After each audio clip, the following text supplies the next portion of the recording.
حضرت معاذ بن جبل رضی اللہ تعالی عنہ بیان کرتے ہیں، ایک روز رسول اللہ صلی اللہ علیہ وآلہ وسلم ہمیں نماز فجر پڑھانے کے لیے تشریف نہ لائے۔ قریب تھا کہ ہم سورج طلوع ہونے کا مشاہدہ کر لیتے، پھر آپ بہت تیزی سے تشریف لائے، چنانچہ نماز کے لیے اقامت کہی گئی۔ رسول اللہ صلی اللہ علیہ وآلہ وسلم نے اختصار کے ساتھ نماز پڑھائی، بس آپ صلی اللہ علیہ وآلہ وسلم نے سلام پھیرا تو بآواز بلند فرمایا، اپنی جگہوں پر ایسے ہی بیٹھے رہو۔ پھر آپ صلی اللہ علیہ وآلہ وسلم نے ہماری طرف متوجہ ہو کر فرمایا، میں ابھی تمہیں بتاتا ہوں کہ میں تمہیں نماز پڑھانے کے لیے کیوں نہیں آیا۔ میں رات کو بیدار ہوا، وضو کیا اور جس قدر مقدر میں تھا میں نے نماز پڑھی۔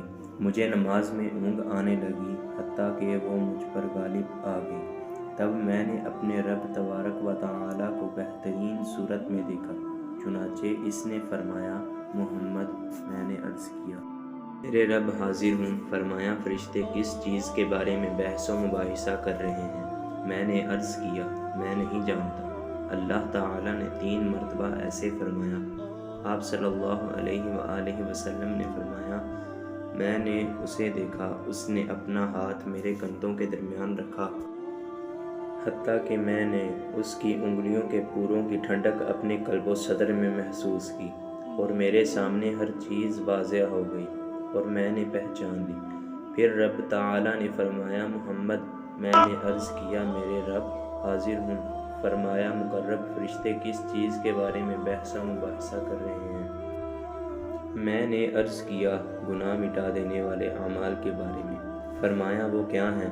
میں نے عرض کیا، باجماعت نماز پڑھنے کے لیے چل کر جانا، نماز کے بعد مساجد میں بیٹھے رہنا، ناگواری کے باوجود اچھی طرح وضو کرنا۔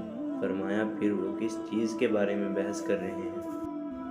میں نے عرض کیا، کھانا کھلانا، نرمی سے بات کرنا، اور جب لوگ سو رہے ہوں نماز تہجد پڑھنا۔ فرمایا، کچھ مانگ لیں۔ آپ صلی اللہ علیہ وآلہ وسلم نے فرمایا، میں نے عرض کیا، اے اللہ، تجھ سے نیک اعمال بجا لانے، برے کام چھوڑ دینے اور مساکین سے محبت کرنے کی توفیق مانگتا ہوں، اور یہ کہ تو مجھے بخش دے اور مجھ پر رحم فرما، اور جب تو کسی قوم کو فتنے سے دوچار کرنا چاہے تو مجھے اس میں مبتلا کیے بغیر فوت کر دینا۔ میں تجھ سے تیری محبت، تجھ سے محبت کرنے والوں کی محبت اور ایسے عمل کے محبت کا سوال کرتا ہوں جو مجھے تیری محبت کے قریب کر دے۔ پھر رسول اللہ صلی اللہ علیہ وآلہ وسلم نے فرمایا، یہ خواب حق ہے، بس اسے یاد کرو اور پھر اسے دوسروں کو بتاؤ۔